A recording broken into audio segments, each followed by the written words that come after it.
You are now listening to the Hunter's Advantage podcast. We preserve the history and sport of hunting through curious conversation and action-packed hunts, as well as offering you tips and strategy for more successful hunts.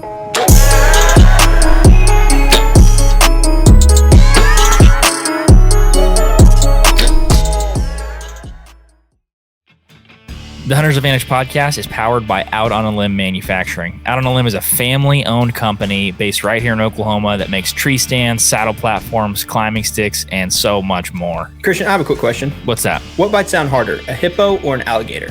No idea. It's a trick question. The Ridge Runner 2.0 bites harder than both of them. But all jokes aside, we use these products all across the land on public or private. These help us get into any tree we want and hunt where the deer actually are. Most men go to the grocery store for their meat, but these products help you go to God's grocery store. I have used the Out on a Limb Ridge Runner 2.0 and the Shakar sticks for the last few years hunting public land bucks, and I've actually shot several bucks out of this setup. If you want to support the podcast and get some Out on a Limb equipment, make sure to go to outonalimbmfg.com and use code HNTA10 for 10% off at checkout. Once again, if you want to support the podcast, go to outonalimbmfg.com and use code HNTA10 at checkout for 10% off. Now let's get back to the podcast. Hey everybody, welcome back to the Hunter's Advantage podcast. Today I'm joined with Tater Sniff, aka Taylor Smith, aka Taylor Smith. What's going on, dude? Oh, Little parking lot pod? this little truck chronicles, huh? Dude, we might get a parking ticket here in a minute. That's kind of what I'm worried about. That's all right. We can drive off and keep going. Either this is a mobile podcast wagon right now, and if a Karen comes at us, we can just drive away and keep going. Dude, you're trying to fill that second Oklahoma buck tag, or Oh man, yeah? yeah, I'm definitely trying to fill it. How's your November It's going so not far? filling. No Deer November is going strong, my friend. It's going very, very strong It this looks year. like No Shave November is going no pretty shave. good too. It's no shave, no year for me. Maybe a little trim up. Yeah. Well, I know you're trying to fill that second elusive Oklahoma buck tag, but you started out pretty hot. When did you shoot a first buck this year? October 15th. Is that your earliest buck you ever shot? No, I shot 2 years ago when we first started talking. I shot my biggest archery buck that I showed you about. That was pretty early. Yeah, I don't remember the date. I have to look that one up. But yeah, it was pretty early. And then the year before that, the year before Gunner shot his on the big one on this, I want to say 16th or 17th. Mm-hmm. I actually shot one 4 days before him, which would have been my biggest buck until 3 years ago. But inexperience in the blind I was in, I smoked my elbow on the back of the blind and no wind to cover it, and the buck flew his head up and did the old tuck and run when I let go, and I hit him in no man's land, and that's where I kind of, after that day, I was like, never again will I be in the situation I was in, and I'll know everything I need to know around me to benefit the harvest and my hunting abilities, I guess. Yeah. Well, it's it's today November, what, like 20th now? 21st. Yeah. Jeez, boys. I was talking with Jake about this last night. It feels like it's been 2 years of hunting, but we literally hit halfway like 5 days ago. Yep. And so a lot of people are going to be in this situation, whether it's Oklahoma or wherever they're hunting, that they kind of feel like the season's over. Yep. Do you feel that way right now, or do you feel like it's just now getting ramped up? Like, do you like hunting the rut, or do you enjoy hunting pre or late season? Who doesn't enjoy the rut? I mean, you're going to target most of your out-of-state hunts. Your ideal is situations to be in the rut because the biggest deer get on their feet in the daylight. The thing I run into, and I ran into it. Matter of fact, this weekend, opening rifle, you've heard that story, but I get so amped up before season, and sometimes I got to calm myself down, and the season gets here, and it's as much as I can, I get out, I go, and then I run into a situation where I kind of get mad. I start getting mad at situations I'm put in, like, oh, I'm not seeing that many deer here, I'm not doing that. And, I used to let that eat at me, and I kept going, and then it would turn into, it's not fun anymore. It's a job. It's a job. Yeah. And, and then you added the stress of filming in there, and it really makes it feel like a job. You're like, man, I need to get a harvest on film. I need to get it down. I need to, I need to be there for my team. But so what I've done, I got to that point this weekend. I shot that deer, had a couple other on camera. They vanished. My other spot, we were talking about this early too. My other spot, I have it right. I have my 2 oldest bucks in there from last year, but they're both half rack. So I don't want to go, and I know their potential.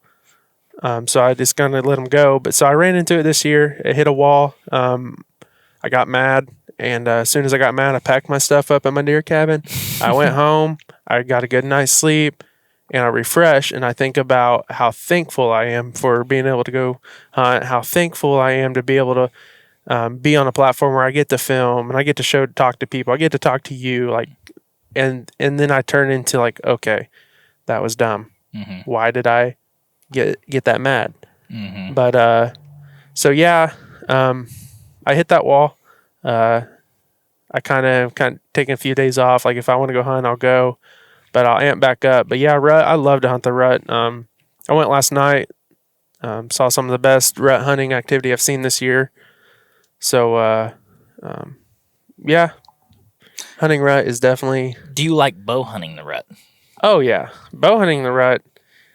I don't know how to word this. Getting the chance at shooting something that close and outsmarting something. I mean, that deer has miles and miles and miles to run and be safe and be able to do it right and be put in a situation where you're literally sitting over him mm-hmm. and get to harvest him. Oh, absolutely. You there's no better feeling than that. And that's what I want to tag out this year with my bow. But, we have a 9-acre food plot and it's kind of hard to hunt. Yeah. 400 yards. But, so I have a 308. It's a Thompson Center Encore. It weighs maybe 5 pounds. Single shot? Yep. Yeah. And I take that with me and I carry my bow, which people think I'm crazy, but I'm not going to let a giant this time of year step out knowing how much pressure's around at 300-400 yards and just be like, oh, well, I can't shoot with my bow, so I'm going to let him walk. Mm-hmm. I like to eventually get to that point, but I'm still young where I'm still ate up with the harvest. Yeah, well, I've seen a lot. I listen to quite a few podcasts, and I see a lot of people on social media right now, like saying, I hate to bow hunt the rut. I hate to hunt the rut in general because these people that put a ton of energy and effort into the management side of it, half of their deer are gone. Yeah. And half of them, I mean, the other side of that coin is something special could show up. Yeah, that's, and that's what I've heard that before. But the last 4 years this year, the night before rifle, I've had an encounter with a deer that I've never seen, and I never got it done. Mm-hmm. And so this year, that's why I went back to that spot the night before rifle, because 3 years in a row, I've had some of the biggest deer I've seen come out that I've never had on camera. I don't know where they come from. I don't know where they live, because all my neighbors around me, I know them pretty well. Like Gunner, hunt around him, I hunt around Gage. Like we probably cover 1.5 miles from one. We cover 2.5 miles from one person to the other. So we kind of know what we have around there. Yeah, but got a good idea. But the last 3 years before this season, my biggest deer have showed up, and we don't know whose they are, or not whose they are. We don't know where they came from. Mm-hmm. And in that aspect, I mean, and then this year I went in there and right at dark, heard this big grunt. I see the body. I made out one side of the rack, but he was in the thickest stuff at this place that I have, and I never saw him, but it just made me laugh. I just had to look up to the sky and laugh. I'm like, mm-hmm. All right, this is cat and mouse again. You won, yeah. But that's the experience. Like the harvest is great, but those experiences there are what build up mm-hmm. the amp to get back out. Yeah, well, I dropped some bucks off at my taxidermist yesterday, and he said, a guy brought in a 10-point while we were sitting there. And my taxidermist said, yeah, I had that one on camera. And he was like, and I know this guy had it on camera, and this guy had it on camera. And then he said, one of my big ones, a guy showed me, because the taxidermist shop's like the barber shop of deer hunting. He said, I had a guy the other day that brought in a picture and said, look at this sucker. And he said, that buck was on my place. And then he said, where do you hunt? And they found out it was 5 miles apart from where they hunted. And I was like, you had him in the summer and then he had him in the fall? And he said, no, I had him a week ago and he's got him 5 miles away. Yeah. So, side note before I tell this story, I have a GoFundMe for Christian for his taxidermy bill this year. And so you might, if you want to help a guy out, maybe we'll drop the link. Yeah, drop a 50 every time you go into Powderhorn taxidermy. Yeah, no. My biggest non-typical that I ever shot. He was that situation. We never had camera pictures of him all year. Our neighbors, and that was like after I harvested him, the amount of encounters with him and people didn't get it done is insane. Yeah. So I shot him. So we had, that year was almost like this year. Like that place did not have a mature deer. And that's very, very rare for this place. I mean, we're in the heart of some of the best place in our area to hunt. And even if it might be one picture, but still in your head, you're like, oh, he could show up. No, he exists. That year, we had nothing. I mean, we had nothing. We had your little stragglers. We had your little guys. We had every hunt. You're like, well, saw 6 spikes, like. A few Elliots. Yeah, you're like, so anyways, so we were actually, me and my dad, so it was muzzleloader. That morning, I got down, went and got my camera card, came back, we're swiping through it. My dad had his iPad and is swiping as fast as he can. And, we're just like, man, this is absolutely insane. We've had this place for 10 years at the time and never had a situation like this. Mm-hmm. And I'm like, whoa, go back. And he's like, it's just some grass, I bet. And I was like, no, Dad, that's not grass. Go back. And he goes back. And I mean, in the very bottom corner, the rack of that non-typical is there. And that was that morning. That was 2 nights before that day. Before you killed him? So that was opening muzzleloader. So 2 days before opening muzzleloader, he came by. And I mean, it was just, I'll have to show you I'll send you the picture. And I was like, wow, that deer is crazy, and we're like, then that just built us up like, oh, we're hunting in the morning. Oh, we're not leaving, and then that night I killed him. Mm-hmm. Well, that morning, he's 2.5 miles away on my neighbor's camera. And when did you find that out? How long? Was it way after you killed him or right after? The picture came out and it was boom. It was everyone was like, we've been after that deer. We have had so many encounters. We've had, and catty corner to us, they had an encounter with it. And there was a guy and his daughter, and the guy only likes to bow hunt. They had an encounter with her, with this deer, and they were sitting in a double stand. And I don't know how old. I think the girl's in her 20s, 30s. It's older daughter, but she's never shot a big deer. Well, I guess that buck came by, and she could not draw her bow back. The buck you shot? Yeah. It came by. Praise the Lord. Yeah. Well, I guess it came out, and her first words were, oh. A typical reaction when you see a 190-inch deer. deer. And the guy said, I had to ask her, what did you say? Because he's never heard her cuss in her life. That's how you know it was so big. Now they said when it came by, it came perfect, 30 yards. They could have ground and stopped. And she said she was shaking so hard she couldn't build up the power to draw back her bow. And he said, why didn't I was like, what in the world happened? She's like, she's like, Dad, I cannot do it. And left. They never saw him again. And so now they call that stand the O stand. Oh, that's hilarious. The OS stand is what.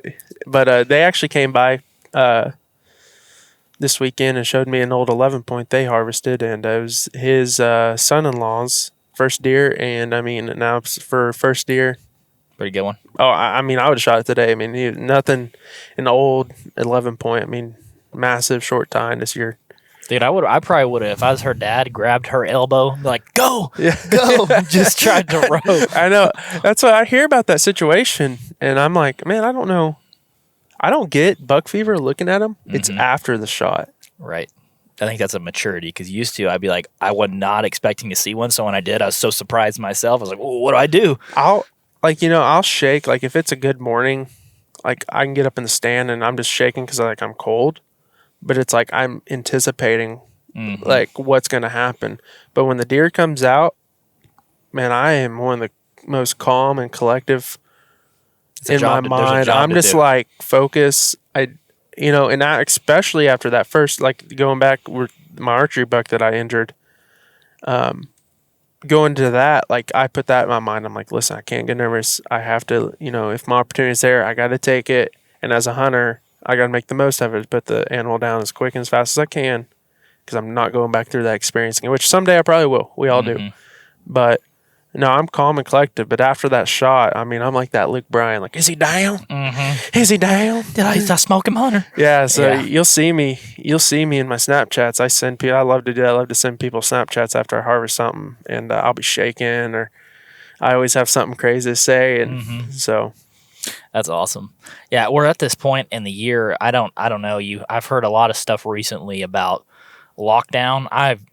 I used to hunt. I didn't really ever start hunting when I was a kid until rifle season, so probably didn't get to see most of that. But I feel like in this early part of November, you see a good amount of chasing activity. But I think in Oklahoma, one of the biologists said peak breeding was the 14th of November. So if they had to average out when most does get bred, it's the 14th.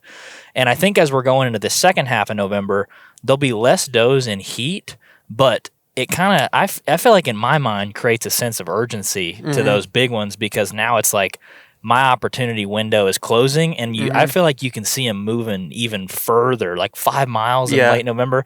That buck sounds like a desperate dude. Yeah, I mean, look at the MSU studies where they've tracked those deer and just watched them, go on their Facebook and the pictures they shared, and, you can see their home stretch when rut begins, and then when it's rut, you don't know where. That's what, I always hear people go, oh, he's bedded down over here, he's bedded over there. After you see that study, you don't know you don't have any idea where they're bedded down, because it is absolutely insane. And that's what I always thought bucks had 1, 2, or 3, beds that they kind of went around to. But after seeing that, holy cow, what was it, 37 nights or something? He had like 38 different beds. He had more than a bed a day. Yeah. And we see it a lot on public, and I think it's really cool to be like, yeah, I found the buck bed. Yeah. And I'm like, dude, BS. Like, because you'll walk on public and I'll find 40, 50 beds in one little 40-acre woods, and I'm like, there's no way there's that many deer in here. Yeah. There's no freaking way. I think, and there's different beds. There's day beds where they're bedding overnight. They might just eat and just decide, I'll take a little nap. Yeah, exactly. Yep. I think there's so much that we don't understand about deer that it's fun to say that we do. Oh, yeah. Right? Like rutting and bedding. I don't think people know. No one. There's not enough studies. That's what every day we find however many new species of fish in the ocean. Well, I think every day there's something we can learn about a whitetail.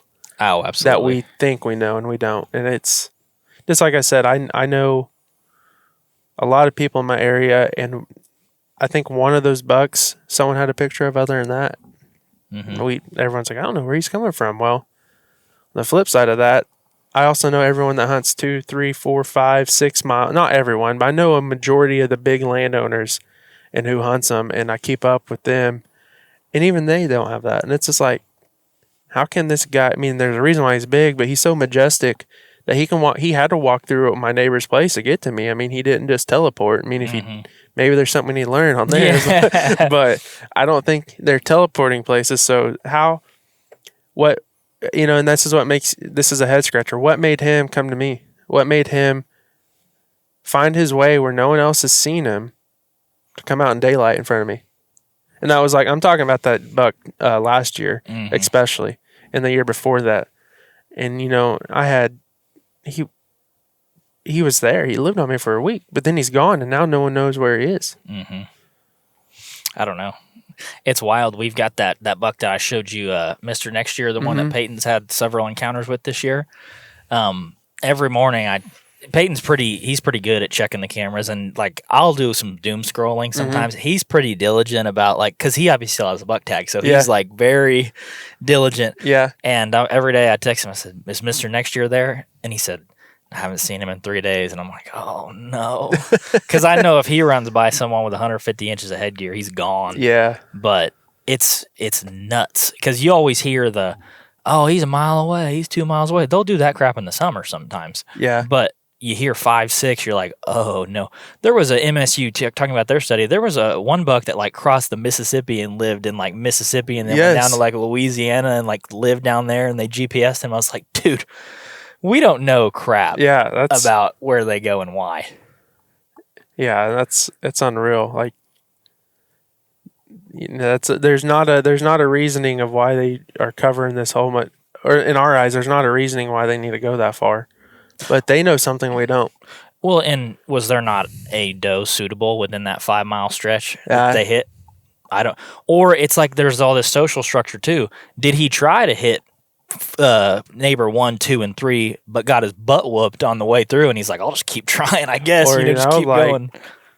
Or was he like, "Oh, I'm going to try to hit neighbor 1, 2, or 3." Neighbor 1 smelt something, was like, "Oh, that didn't smell right." Moved to neighbor 2, saw the truck there, and went to neighbor 3, and once again, neighbor 2 shot, and he's like, "I'm getting out of here." Like, there's a lot of stuff that can pressure him, and people don't think, and I watched your clips of that guy saying, I used to hunt thinking that my wind, or, I used to go in there like, oh, it wasn't pressure. But I've learned the same way he was talking about. I don't know. I don't remember his name. It was just recently. And he literally said, I hope it's yours. No, it might have been. but he just said that. He was like, I learned you have to hunt it right. Like, you have to stay out there until it's right. Mm-hmm. And that's exactly, I'll be sitting at home on some of the best weather there is, and everyone's like, you're crazy. And I'm like, no, my wind is going to hit where my biggest deer usually come from, right in the face. That's not, they're not going to come in. Well, the rut is kind of this pandemonium where a lot of people are like, let's throw wind out, let's throw all the smart way, because there might be a buck that comes from a corner of a field that they don't even come from. Yeah. Maybe he comes sprinting across the road with a doe. But we have a spot down on one of our leases that it's a south wind stand. It's in an oxbow of a river. The bedding is against the river. There's no way to hunt it on a north wind. Every cold front's a north wind. Yep. And so what happens on a north wind? We watch every big buck we want to shoot, and we just hope to catch him on the tail end of it when it switches back, but it's still kind of the cycle's still there. Yep.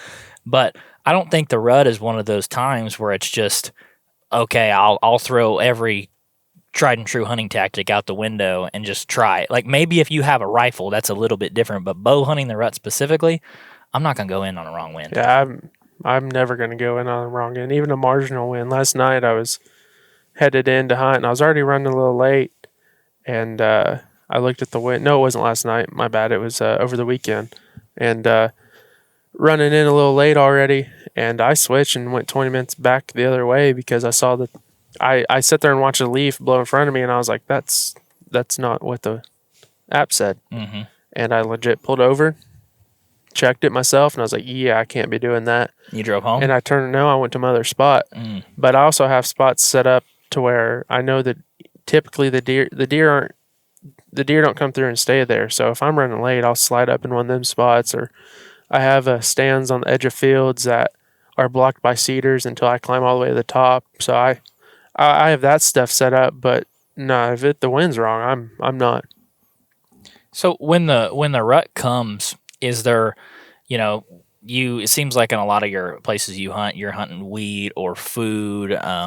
Do you change any of that for the rut, or do you still hunt the same core stands that you're hunting, just hoping to see rutting activity in those areas? Like, do you get any funnels, any creeks, or? Yeah, you have a good point there, but about how I hunt a lot of food. But so my favorite spot to hunt, it's right over a food plot, but the whole layout of that land, that's one of the biggest draws there is. It has the most fingers go to it. Mm-hmm. So I have a lot of it's a natural travel area, and I've heard the people that have leased this place, like the farmers and families, say, over the years we've always seen deer in there during rut. And I went in there and I was like, man, this would be perfect. If I could hold does in a natural travel route, then why would I not be able to hold a buck in here? Mm-hmm. And so there, I don't really have to change anything there, because if the wind's blowing right, it's going to be blowing. I love it during rut if it's blowing either straight down the draw or straight up it, because a buck's going to work that draw with his nose. And so that's what I look for in the wind there during rut. Yes, I change in my other spot. It's 240 acres. We have a 9 acre food plot, and we have an 8 acre food plot. Well, the smaller food plot kind of is the same thing. It's like in the bottom of our land, and there's a lot of little timber that runs up to it. And it seems like during the rut, we catch a lot more deer on that food plot. searching the other one. My other one I hunt, I try to hunt ways to it. Like we have a big tower stand for my dad, and he's watching a big traveling route to that food plot. And so we we change our ways. I do hit rivers, or not rivers, creek crossings. I hit draws, especially if I go hunt public, which when I have a big deer show up, all that kind of goes out of the picture because it's hard to swallow. Why do I want to go hunt public of not knowing what's there when I have, I wouldn't, and that's what I run into. So, I hunt crossings, but sometimes, a lot of my neighbors seem to hunt the same stuff across the fence. So a lot of times I'll back off, hopefully that they're not watching the wind. They're not being as cautious as I am. Yeah. I can back off and sit down here, not pressure it, and I'm hoping they do it wrong, and it pushes the deer to me. And that's where also I find a lot of success is banking that, we call them the Orange Army, and I'm not saying that out of disrespect, that banking these guys with that thought of, we don't need to watch wind. We have a rifle. We don't need to do this. Well, if you're not going to watch the wind, but you're going to have a feeder 50 yards away, that doesn't make sense. Right. Because you're defeating the purpose. If your wind's blowing right to that feeder and you're going to hunt over that feeder, then, you're defeating everything. So you got to watch the wind. Yeah. So that's what I'm banking it on. I see the way they set up stuff, and I'm like, you can't watch the wind, or you can't hunt that with what we have on 99.9% of the winds in this area. And I'm like, what are y'all doing? But then that's the aspect, I don't have to. It's rut. Well, but I hope he stops when he's running away. well, not every doe is going to have a buck behind her. But every doe is probably going to go hit that little food source for a little bit. And where's your wind hitting? Well, when they blow out of there, that's not telling Mr. Mature Buck, I need to go there and see why they're blowing. He's going to creep around going, I wonder what's going on. Well, and there's all these does and these fawns and stuff. They're like little tests, and that buck sits in the wood and goes, okay, that's good, that's good. Yep. He's the last guy to hit every time. And if they blow, he probably ain't going to be doing it. And I find this interesting in the rut because if you listen to a lot of podcasts during the rut, it's go get in a funnel, put the time in, da-da-da-da-da, like they don't use those the rest of the year or whatever. But I've had a lot of success even this last week in Texas of the priorities for the does don't change during the rut. No. It's still food. Yep. It's still security. Like I've watched them, they come out on those wheat fields, and the only difference is the doe's still going to hit the wheat field, but the buck is just going to be running her in a figure eight all over the place.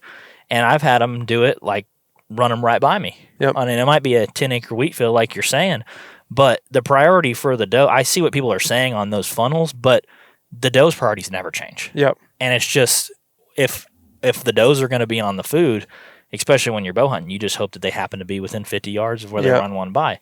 And I don't think you have to, maybe on public or something you can change it up, but I don't think a lot of people have to change their tactic. Well, see, and there's so many ways people hunt different that you have to change stuff. So like my buddy Kyle, he has 3 or 4 little food plots, and it's right on the river. Well, during this time of year, he doesn't touch the timber. He just kind of stays back. This time of year, he goes diving deep in there. Well, he's killed some of his biggest bucks cruising through that timber. And so that aspect changes a lot because those bucks aren't going to be cruising in the open until they see what they want, and then they're going to go get it out in the open.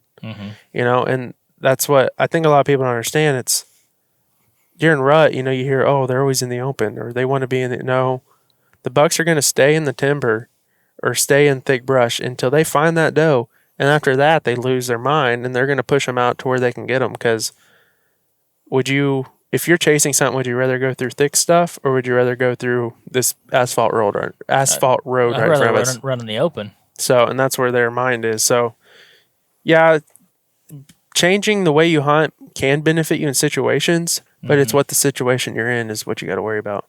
Yeah, I know. I agree with that. And every situation is a little bit different. That's why it's hard to give really, really general advice. Like this last weekend in Texas, I'm hunting I think it's a 20-acre wheat field. Yeah.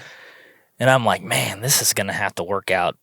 The odds of one running one by me on these edges, it could happen. But Micah and Jake, who I was hunting with, they're like, we got a decoy. Why don't we set up this decoy? And I'm like, I've been using the new Exodus Rival cell camera for the last couple months, and I have found a beautiful mainframe 8-point with tons of stickers to go after this fall. Ooh. One thing I do appreciate about Exodus trail cameras is all of the cameras share the same data plan, so you only pay for what you need. A lot of cell cam companies charge you for HD pictures. I've seen prices of $5 for 50 HD pics. Exodus is going to give you unlimited HD pictures right to your phone, which is awesome when you're sitting there in the middle of the summer and it's 100 degrees and you just want to binge a bunch of trail cam photos. If you're looking for a solid cell camera with great performance and a 5-year no BS warranty, go check them out. So as we all know, hunting gear is something people can make way too complicated. Arrows can be the exact same way. Instead of going down all those rabbit holes trying to sift through the endless information that's online and you're not really sure if it's right or wrong, Exodus makes it simple to get the right arrow for your exact setup. So go online to the Exodus Arrow Builder. It takes less than a minute. You're going to enter your draw weight, your draw length, and how heavy of a point you're shooting. And it's going to be that simple. Let the guys at Exodus take care of the rest. So if you're interested in Exodus Rival cell cameras or a new set of their MMT arrows, just go to exodusoutdoorgear.com and use code HA15 for 15% off anything on their website. Once again, that is exodusoutdoorgear.com. Use code HA15 at checkout for 15% off. Now let's get back to the podcast. Likelihood's already low. Why not throw it out, right? Yeah. But I'm not going to go diving back into the security cover right now because I'm like, he's probably in there. So we set that decoy out and it comes on a freaking beeline right to that sucker. That little clip you sent me, I mean, when he steps out, he looks a little pissed off. Huh? Oh, he looks mad, but this is body size. Just the way he looks when he comes out, you're like, oh, man. What do you think the neck was on that deer? Because I left it in there, and Jared measured it. What do you think it was? I'd have to visualize the picture. I know our average necks in Oklahoma are around 18 to 19, and he looked a little bigger. Am I on the wrong? It's 23. 23, I was about to say. He looked bigger, so I was going to guess 21. 23. Wow. 23-inch neck on that sucker. Jeez. And it wasn't just puffed up, it was meat. Like, there was a piece of meat about that big under the esophagus. Yep. I was like, this guy's been doing neck ups in the timber. He was a freaking He's beast. been waiting for this moment for someone to step in there, and he's going to show him who's boss. Well, he came in, and I will tell the full story on like a Hunt Talk episode, but he came in and started making a scrape from the second I saw him, he was watching the decoy. And then he walked about 20 yards up and he starts making a scrape, basically like, get on out before I kick your, Yeah. And so he starts making the scrape, and that decoy, obviously it's a decoy, so it doesn't move. And he's probably like, okay, you really want to do this, huh? Like, that was your warning.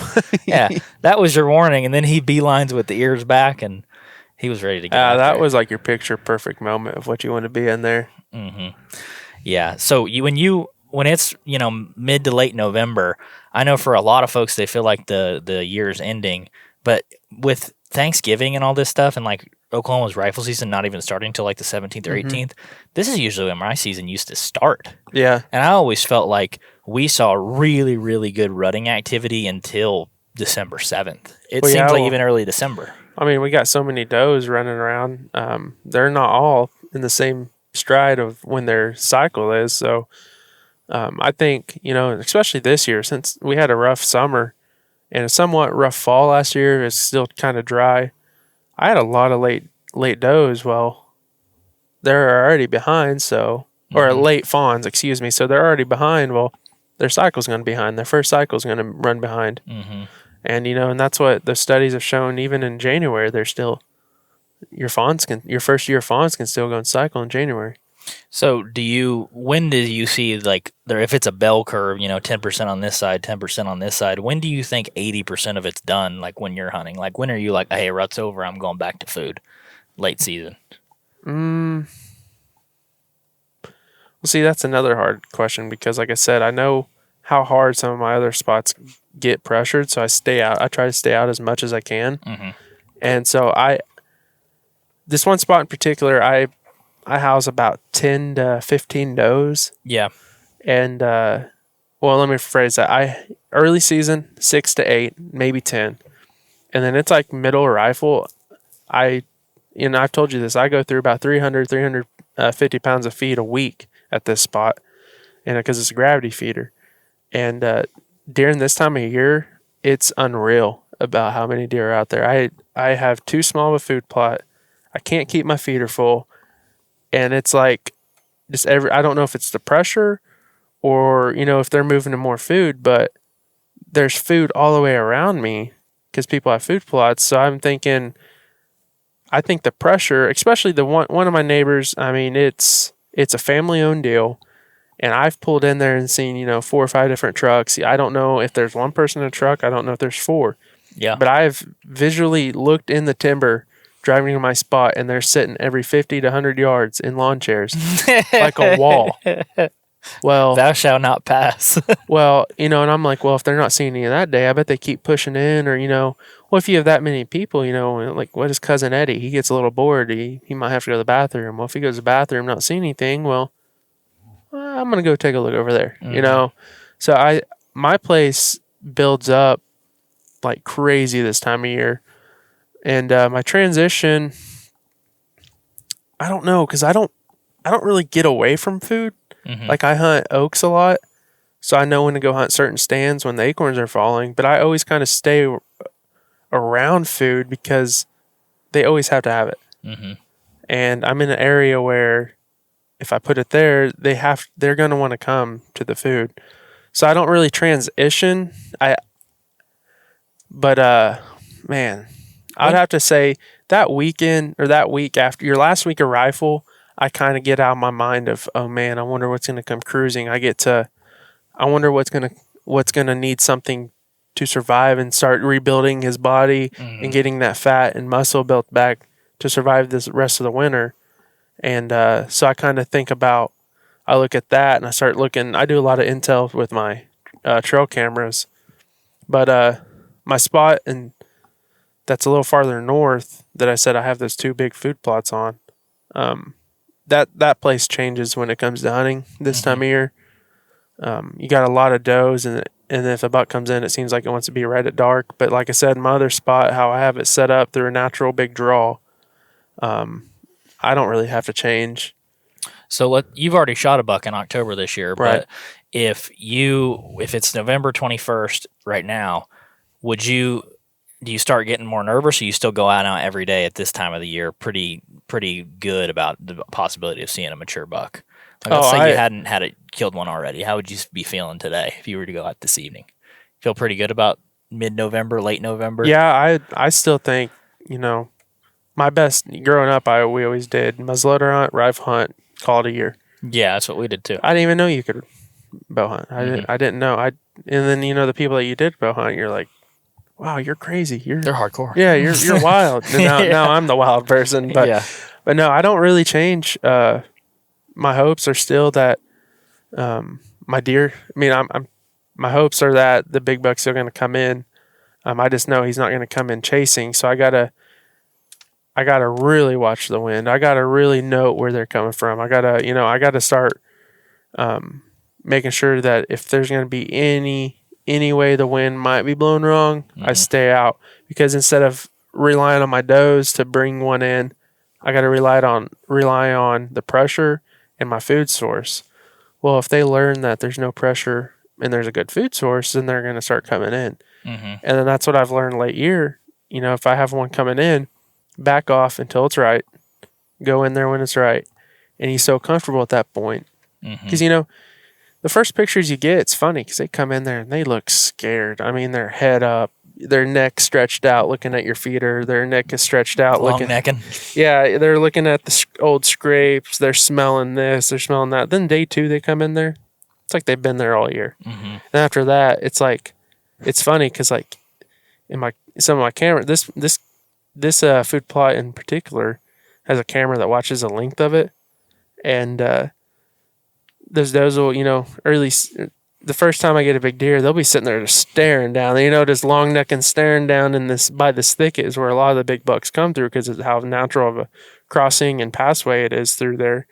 They'll just be long necking. I mean, it seems like forever. There'll be 5 minutes worth of pictures, and then all of a sudden in the background you start seeing the rack, and then the next picture he'll be a little closer, and then it's funny because as it goes, like as time passes, the next couple of days they'll look up, and then boom, 2 minutes he'll be out there eating with them, and I'm just like, it's just funny watching that. But no, I don't really change anything. I don't pressure to get out. I don't sit all day. That's something I guess you could say. Deer and rut, those bucks seem to, get on their feet more, which everyone knows.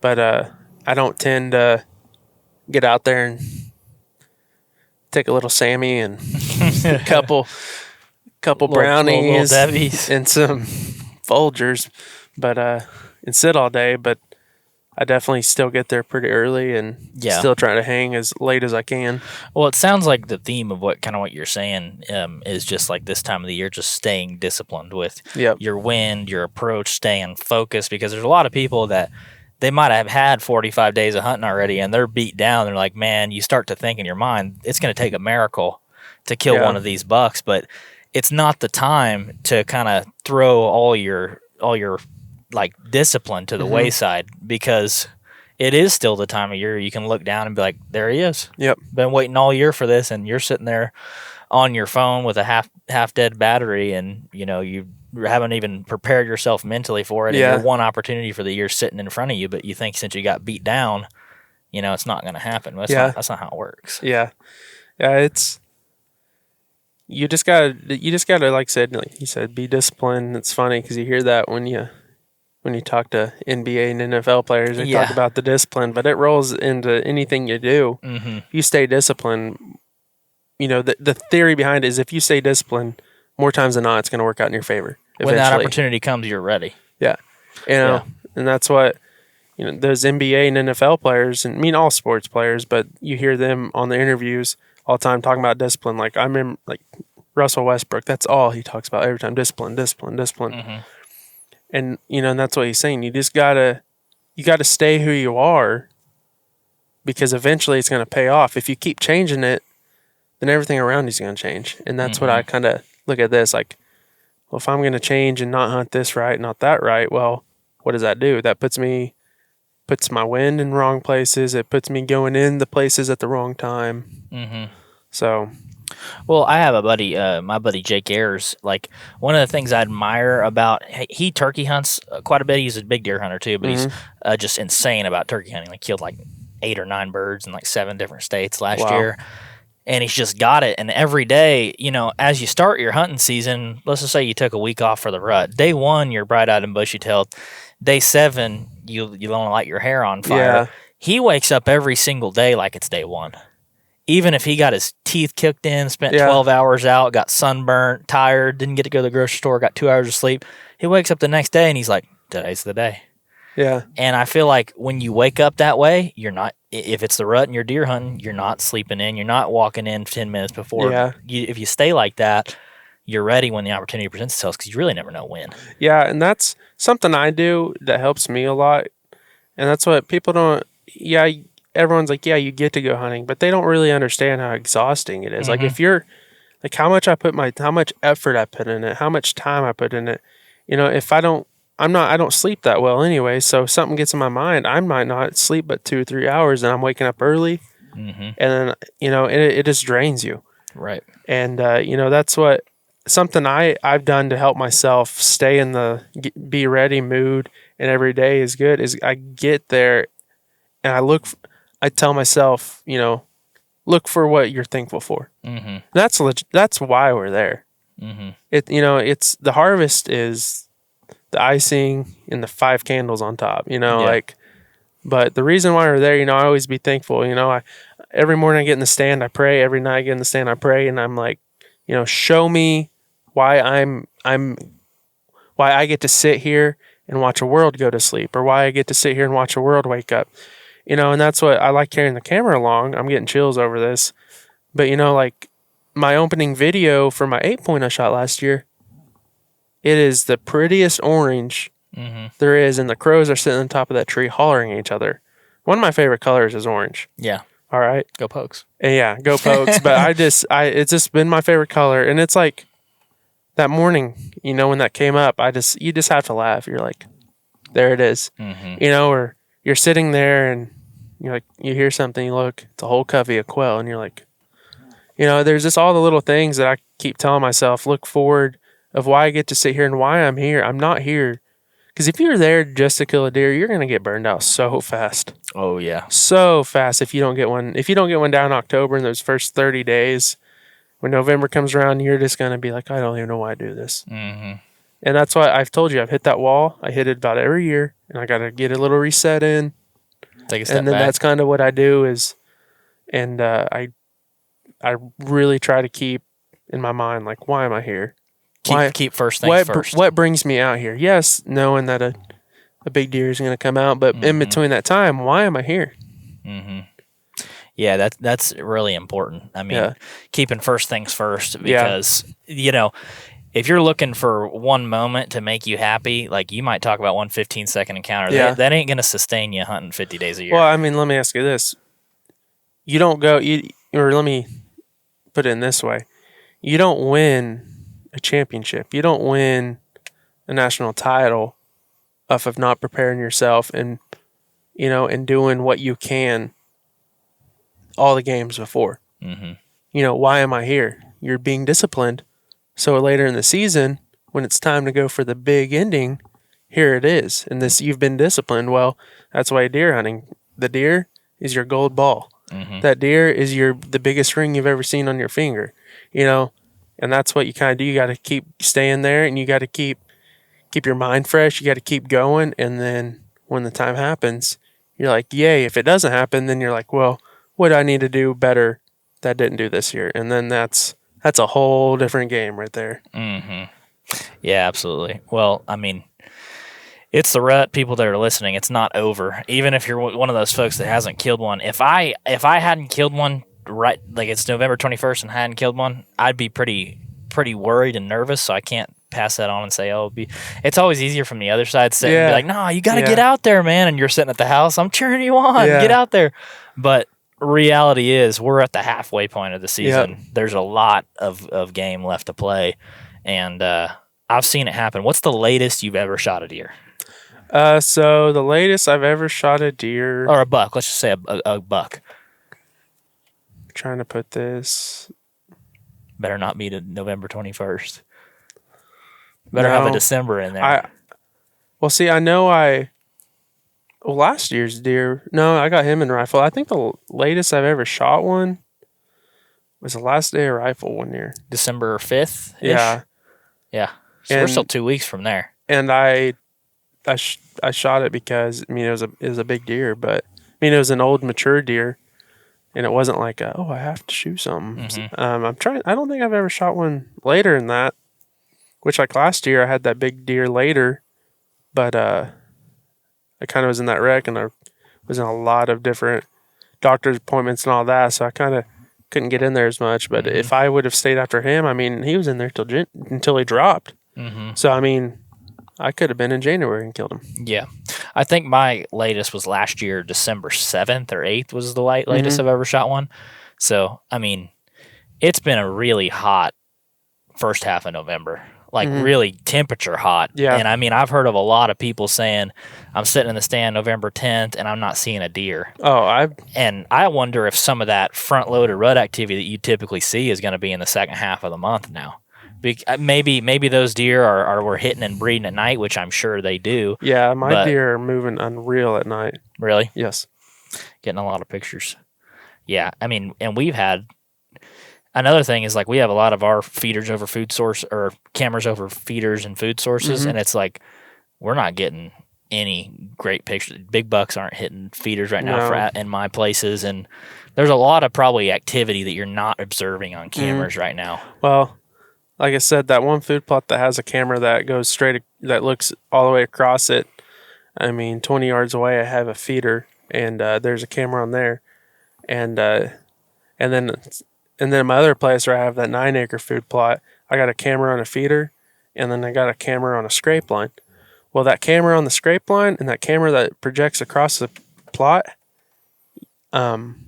this time of year, you have to put those out. They have been my lifesaver of, I don't have anything to go in, holy cow, where did this deer come from? Or, oh, this deer isn't walking the 100 yards of the feeder. He's hitting these scrapes in broad daylight, 12:30 in the afternoon. And that's something I've learned too, is just go in there, put a camera on a scrape, and you'll be very surprised at what you catch. Yeah, that's interesting, because I think between me, Jake, and Peyton, most of our cameras are on food or feeders, and it's like everybody's like, man, I'm not seeing anything. I'm like, 90% of that activity is not happening right there right now. And even if a doe's sitting at the feeder, if she sees somebody busting out the woods, she's probably running off before he gets there. Yeah. Yep. I see a lot of that. So you shot a good buck in October. Do you have any previous history with that sucker? No, I have no idea where that deer came from. Does that make it any less do you get any less fulfillment after shooting like just a random buck, or do you like to have multi-year stories with one? No, I mean, yeah, cool story is cool, but I'm like, where did this buck come? Why did he just now show up? I mean, 6.5, 7.5-year-old deer, where was he? Mm-hmm. You know, on my other deer, I can be like, oh, he outsmarted me this year. He did this that year. This deer literally came in.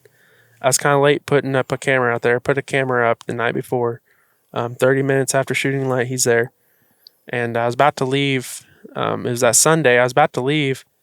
And I called my girlfriend. I was like, I think I'm going to hunt. I was like, I'd have to get in the stand in the next 30 minutes. I'm already here. I might as well. I have all my work done. Actually was starting my new job that Monday. So I was like, I didn't know what I was going to have to start doing at work. So I was like, I'm just going to slip in and see what happens. And there he is, 20 minutes before shooting light ends. There he is. Mm-hmm. And I mean, no, I don't take any less hit. Sometimes I think it's more exciting because it's the unexpected. Yeah, the romanticizing. You always sit there in the stand. You're like, what could show up? And then when they do, you're like, ooh. Well, if they're there and there and there, you start expecting them to be there. When they're not there, you get mad. Well, then all of a sudden something's there that's not normal. You're like, whoa. Mm-hmm. So how did that hunt play out? You slipped in one evening. It's early October. It's still probably pretty. Was it one of those good cold fronts we got in October? It was a cool front came in, and then we were moving into it. A little cooler front was supposed to come in the next day. So it was 89, not 90. Yeah, that day. Yeah, but no, he like I said, I didn't know really was out there, and that's kind of something that I usually run year-round cameras and all that out there. Well, my brother put cattle out there that year, so I took my cameras down because if anyone knows how cattle are, I don't know how they do it, but they can pick out any camera, anything that you don't want them to touch or break, they'll pick it out. Mm-hmm. And I didn't want all my Tacticans and to be broke out there, so I pulled them. And I just moved, so I had a lot going on. And so I didn't have any of my cameras out. I still had feed out, still had my food plot out, which my food plot wasn't growing because it was drier than we've ever seen. Mm-hmm. And so, yeah, I actually just kind of sit there to kind of take like an intel of what's coming in. And I knew he was there. I saw him the night before. Never had any other pictures of him. And then, boom. There he is. I mean, it was crazy. Like, I kind of have a tree that kind of sits over here. You can see in my video. That's where the feeder is. And I can't really see behind the tree, but most deer come from the far end and walk in, or they come from my left down this deep trail. He just comes popping out from behind that tree. Like, these does are boxing in the video, and they stop and look. And here he comes in, and I was like, holy cow. And I wasn't even ready. I was just focused on those does. The does were making some, like some weird... I've heard them grunt at each other, but this noise that they kept making at each other is kind of funny, and I couldn't catch it on video, and it's getting me mad. Mm-hmm. And so I was trying to catch it on video, and then all of a sudden there he is, and I had to wait for 15 minutes while he was in front of me, which felt like a lifetime, Yeah. for him to finally give me a shot. And he was like 38 yards, and You pretty comfortable with that range? oh yeah. You said you guys bought a house in 6 acres. Do you do any long range shooting in the summer? Yeah, and we've talked about this a little bit before, but yeah, no, I do quite a bit of shooting. Like, and this year, once again, going back on the rec, my shoulder was messed up, so I couldn't really pull back my bow. Well, I finally get released, and my girlfriend's looking at me, and she's like, "That doesn't mean you're free. That just means take it easy, And I'm like, "Oh no." That means it's time. I'm a free man, and I go get my bow, and here I start shooting. But no, usually I shoot all summer, minimum 5 nights probably if I had to put days on it. And I try to get 10 to 15 to 20 shots in at 20, 30, 40, and 50. And if my 50 is good, I'll step back to 60, and if it's good, I'll go to 70. I'm not really ever aiming to shoot that far, which I probably never will unless we're talking about elk hunting. Yeah. But I just do it because the farther you are and more accurate you are, the better off you're in your close shots. Mm-hmm. And sometimes I start farther and I move my way in, because when you're in, when you start 60 yards and you get to 20, you're like, holy cow. Yeah, I could hit that. Yeah. I could throw the arrow and hit it. Yeah. So that's something I do. But yeah, no, I usually shoot as much as I can. I don't shoot where I get tired. I shoot, like I said, if I'm out there, it's been a long day, I might shoot just 10 arrows, but I'm doing it at 10 arrows at, like I said, all the way to 20 to 50 yards. Mm-hmm. So what is that, 20, 40 arrows? Yeah, still quite a few. And I'm sure there's some nights, if I can go up to 20 and I'm putting them right there at your ping pong to golf ball, Mm-hmm. I'll move back. You don't need to shoot again. There's no reason. Yeah. And then if I go to 30 and I can do it maybe a little bit bigger, I don't need to sit there and shoot. Mm-hmm. But now if I get to a place where I can't get them tight, then I'm going to sit there and focus on what I'm doing. Yeah. Yeah. So that deer, you're sitting there early October, you got a deer at 38 yards through no hesitation. Oh, no hesitation. He's stopped broadside. He was aiming quarter to me just a little bit. And in my opinion, the quarter to you, the quarter away, most lethal shot there is. Mm. And I know some people think I'm, that's like, no way, broadside. Well, if you're sending in, a 28, 29-inch shaft through them with a sharp object, if they're angled, you're going through more body to get out to the other side. Well, that more body has more of the organs, more, the more kill shot. So even if you, on that quarter shot, if he's straight away, if he's broadside and I hit a little too front for the heart, it might not hit the heart. Mm-hmm.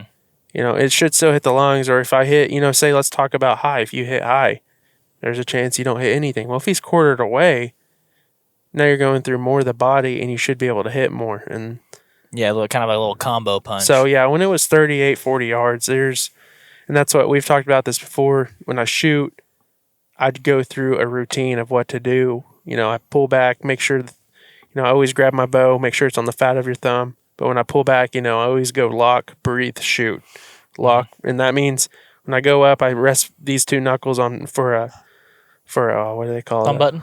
No, Anchor point? Yeah. Yeah. There it is. It left me. For an anchor point, put it up here, breathe, relax, shoot. Well, then when I've noticed myself in the standing, see me draw back, see me Same take my thing. breath. And, that's a lot of people don't understand that either. They're like, well, if I can hit a softball at 20, I can hit at 50. Mm-hmm. You should probably practice that. Yeah. Because when you call me and I have to come out there, and which I love to help people track, I love to experience, when I like to be there in the moment with the people. But if I'm out there and I see that blood and I'm like, well, sorry, buddy. he's somewhere else and he's not here. Uh-huh. And, and that's what, and like I said, I've done that before, and that's what driven me to make sure I'm put in a situation where I can do the best. Because as hunters, I feel like, I've told you this multiple times, as hunters, it's not the animal's fault that we're shooting them. It's what we want to do.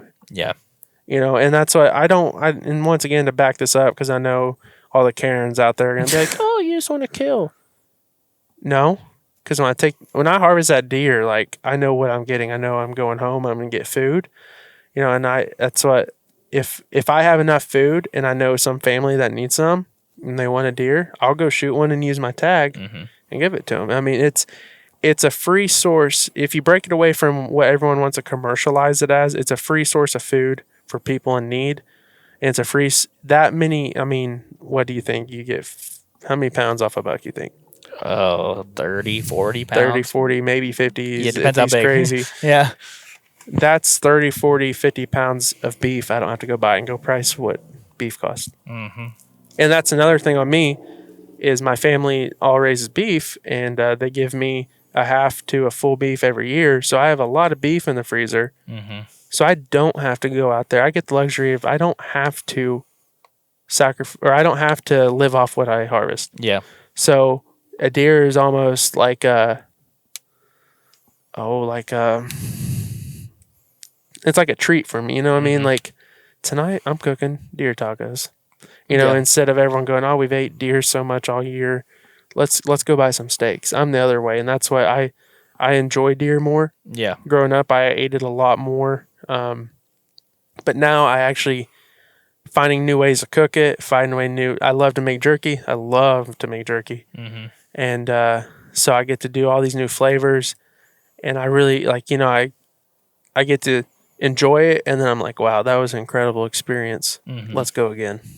Yeah, that's awesome. Yeah. So you shoot this buck at 38 yards and Runs on camera, and have him falling over on camera, maybe 60 yards. did you gut him, or did you just skin him out? Like, do you know exactly what you hit? You double lung him or what? So when I gutted him, I was in a hurry. Like I said, I started to work and I didn't want to be tied up too late. It did go lungs, and then but there was so much like just mush when I cut that front cavity open where the heart is. You know, that little whatever. What do you call it? The little like the thing that splits it, the little layer of skin. What is that? Oh, I know what you're talking I know about. it. Rumen or something? Yeah, something. I forget what it is, but anyways, pardon me for that. But when I cut that open, all the stuff that came dropping out, I was like, I don't get it everywhere. But there was this mush, and it's a good one when you cut it open and it just looks like cotton candy, Yes. red coming out. You're like, I don't even know. It's just disintegrated. or if you just barely nick it and you just hear it, it sounds like you popped a hole in a water tank. Yeah. Yeah, you're like, well, I did that. That's what it's supposed to be like. And Yeah. that was cool. And I shot him. He had the arm up that you see that people shoot in the rifle, the leg up a little bit, and head down. Mm-hmm. And I knew he was going to go down right away, but I've never experienced that. I've seen him hunker up. I've seen him run hurt. Like I knew they were going to expire, but I haven't seen like he got hit by a rifle and there you went. Well, it's like that dead man running, and there's no better feeling when you shoot one with a bow. When you shoot him, and you're like, he's on borrowed time. Yeah, like he's done, and you see him running, and you get to watch it, and you're like, that was awesome. Yeah, it's awesome. So like when he fell over, I was like, yes, that's awesome. But man, I'm a sissy when it comes to watching him falling over. Sometimes I hate it. Really, I can't watch it sometimes. I mean, there's a sadness to it, but I know in my mind, if I'm going to shoot one, that's best case scenario. Yeah.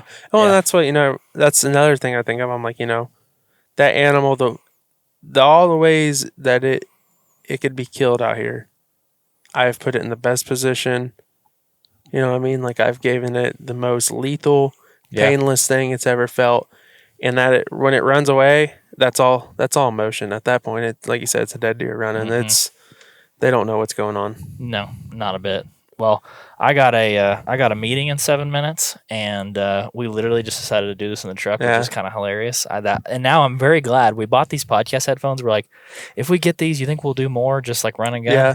We've used them like 10 times already, and this is the exact scenario why we got them. Anytime you're around, you want to do one, holler. Yeah. Well, first time we ever met in person in 3 years. That's right. I thought about telling the waitress that this is my brother, that we didn't know that, and we're just connecting. There we go. Just to see what she would do. But we might have got a free brownie out of that one. Yeah. Maybe we'll try that at a new restaurant. Yeah.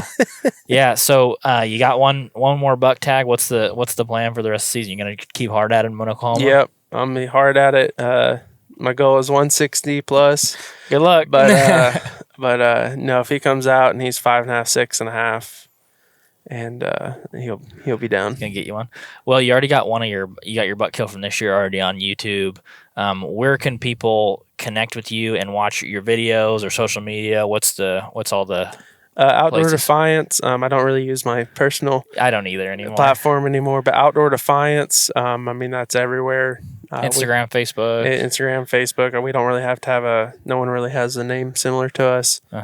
And so just type in Outdoor Defiance, we should pop up. You'll see, usually it's either our logo or it's Gunner doing the old grip and grin with that monster every deer he shot. You guys probably have seen that one before. Yeah, so you'll see that and you'll be like, oh, that's them. Yeah. Yeah, exactly. So you guys got Facebook, Instagram, YouTube. That's all the places to follow? Yep. All right. Podcast coming soon? Hopefully. Maybe. We'll see. Well, cool. I appreciate you doing this, man. We're definitely going to do it again. Oh, yeah. All right. Peace, guys. Deuces. See ya. Thank you guys so much for checking out the Hunter's Advantage podcast. If you enjoyed the episode, make sure to leave us a rating and review on Apple Podcast, Spotify, YouTube, or wherever you listen to the podcast. Thank you guys so much, and we'll see you in the next episode.